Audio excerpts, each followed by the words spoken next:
Kira-kira ada berapa sih jumlah karyawan saat ini, Ci? Saat ini karyawan ada 16. 16. Aku pengen tahu ini visi misi dari mungkin kafe ini sendiri ada nggak sih? Madam Hook ini diharapkan, kalau saya mendirikan Madam Hook ini diharapkan menjadi salah satu tempat di pusat kota ya, yang bisa dikunjungi oleh berbagai jenis konsumen dari berbagai jenis usia, karena konsepnya tempat ini tuh menawarkan makanan-makanan yang kesannya homey ya, rumahan, dengan nostalgia yang mau ditonjolin, nostalgia terhadap rasa, nostalgia terhadap tempat, karena bangunannya sendiri ini kan bangunan heritage, cagar budaya. Makanya saya balikin ke romanisasi bangunan ini berputarnya dari 3 jenis influenza Indonesia, peranakan dan Belanda. Ada nggak sih, Ci, tujuan jangka pendek kayak misalkan untuk setahun atau 2 tahun ke depan dari kafe itu?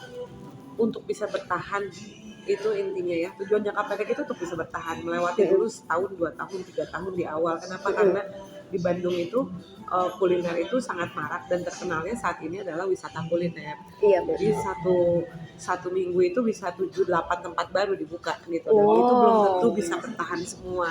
Jadi yang saya harapin sih Madam Hook ini bisa bertahan melewati segala macam badai begitu, dan badai dari persaingan antar kuliner maupun dari kesulitan ekonomi yang terjadi pada saat ini. Kalau untuk jangka panjang misalnya untuk 5-10 tahun ke depan ada nggak? Pengen punya cabang Di mana tuh kalau nggak tahu? di kota lain, jangan di kota yang sama.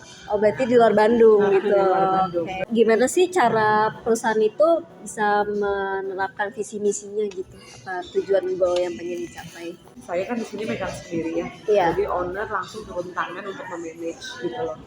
Jadi obrolannya nggak susah. Obrolannya adalah benar-benar ngobrol visi misi. Ini loh tujuan tempat ini. Pada saat interview juga udah saya sampaikan di awal. Tujuan tempat ini adalah begini, jenis masakan seperti ini dan lain-lain. Jadi sebenarnya hanya lewat obrolan aja sih menyampaikannya kepada karyawan. Kalau boleh tahu ada nggak kayak di pembagian divisi atau departemen di perusahaan ini? Jadi kasir dan waiter itu satu bagian, kemudian bar itu satu bagian, kemudian cleaning service atau cleaning area dengan housekeeping itu juga sama satu bagian, sama bagian kitchen itu simple sih, kita nggak banyak bagian yang dibagi divisi seperti apa, itu lebih kepada skup kerjanya saja. Apa sih peran dan tanggung jawab utama dari seorang pemimpin atau seorang owner gitu dalam menjalankan perusahaan? Satu sih berat, kalau menurut saya ya, peran utama saya artinya di sini ya, gimana saya bisa merangkul semua karyawan yang terlibat ya. Kalau saya nge-treat perusahaan ini seperti perusahaan saya nge-treat saya dengan karyawan saya seperti keluarga. Jadi saya pengen nge-build up perasaan bahwa sense of belonging itu dari karyawan itu kepada tempat ini itu lebih penting gitu. Pada saat dia punya sense of belonging terhadap perusahaan di mana dia bekerja, dia akan memiliki rasa care yang lebih tinggi daripada orang bekerja hanya untuk mendapatkan gaji. Karena pada saat kamu merasa memiliki, dia akan care terhadap apa yang dia kerjakan di dalam bidangnya masing-masing. Untuk waiter dan kasir, pada saat dia ngerasa bahwa ini tempat dia juga gitu loh, dia akan memberikan servis yang terbaik untuk customer. Begitu pula bagian dapur, misalnya dia merasa di tempat punya dia bukan cuma sekedar kerja, dia akan hati-hati dalam menyediakan makanan sehingga rasanya itu diterima baik gitu.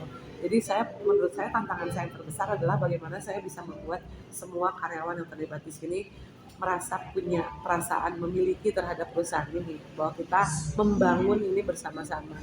Oke. Apa aja sih sifat atau karakter yang penting bagi seorang pemimpin?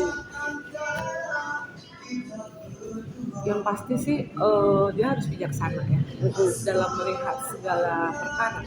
Dalam artian pemimpin yang bijaksana adalah pemimpin yang bisa mengetahui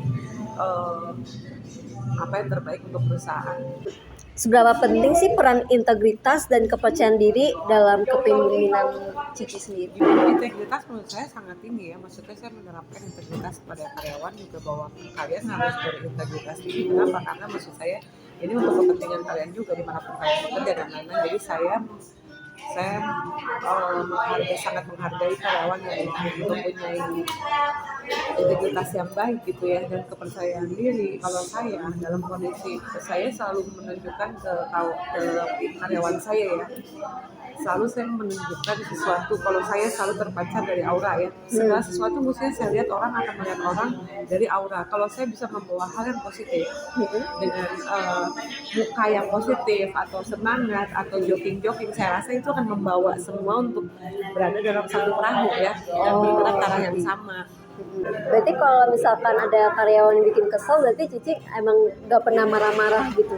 Saya bukan tipikal yang marahnya dengan marah-marah, tapi saya lebih kepada sindiran sambil joking tapi sarkasme. Gimana sih Cici memanfaatkan keterampilan kayak misalnya teknikal, konseptual, interpersonal, dan politik dalam kerjaan sehari-hari? Jadi menurut saya dari ngomongin soal teknikal gitu ya, saya selalu detail masalah SOP ya, dari pemakaian miligram dan lain-lain. Dan itu jadi saya maksudnya itu saya bikin buku menu. Buku resep untuk semua buku resep. Jadi tiap divisi punya ya. Jadi kalau misalnya bar misalnya punya minuman ini, berapa mili susunya, berapa mili, nggak ditakar-takar semuanya, semua berdasarkan timbangan gramasi. Jadi itu mengurangi error dari segi inkonsistensi kalau masalah rasa ya. Tapi memang dapur itu rada susah.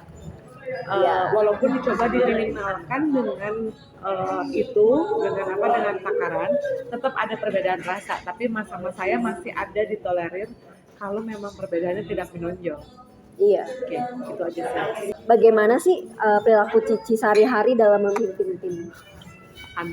Santai. Gak perlu marah-marah atau tegas gitu nggak? Tegas, yaitu sarkasme itu kadang-kadang misalnya kalau misalnya ada yang misalnya lagi di sini ada yang datang malah saya datang jam berapa, saya pengen cuma tanggung besok aja datangnya, maksudnya nggak usah nongol, cuma gitu, modelnya kayak gitu. Emang kalau misalkan di kafe ini sih masuknya jam berapa atau bukanya jam berapa? Shift 1 masuknya jam 5 pagi. 5 pagi. Iya, karena jam 6 itu mulai buka. Shift 2 jam 1 siang.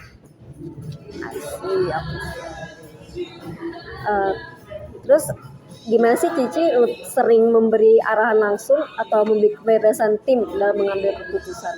Kalau ngambil keputusan mereka selalu nanya ke saya sebenarnya. Jadi saya selalu diskusi juga kalau ada orang keluar gitu ya, apakah saya selalu diskusi dengan kepala di bidangnya masing-masing. Ini saya perlu ngambil orang lagi atau kalian merasa cukup dengan yang ada. Jadi saya memang kebanyakan selalu diskusi sih. Berarti nggak ngambil keputusan sendiri gitu? Maksudnya saya punya keputusan, tapi pasti saya diskusikan dulu. Soalnya tergantung sama keadaan di lapangan gitu berarti.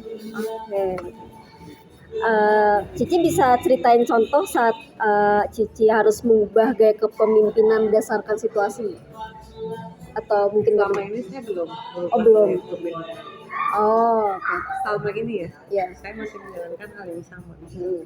Dari awal buka berarti? Dari awal buka masih work gitu. Berarti kalau misalkan kalau udah situasinya udah nggak work baru berubah gitu.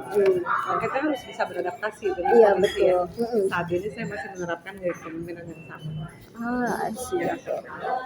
Oke, ini yang terakhir. Menurut Cici sendiri, gimana sih tim menanggapi perilaku kepemimpinan Cici? Gimana misalnya karyawan Cici gimana nanggapin gaya kepemimpinan Cici? Aduh, mereka mah kayaknya senang-senang aja ya saya kayak begini gitu ya. Karena mereka bilang, aduh si ibu mah bagian sering karena beda sama saya sebelumnya gitu. Saya bilang kayak orang nggak bisa sama. Kayak begini, saya kayak begini belum tentu kalau ada apa-apa mah saya bisa kerasa dengan hal yang lain. Cuma mereka semua kelihatannya sangat menerima dengan baik ya gitu.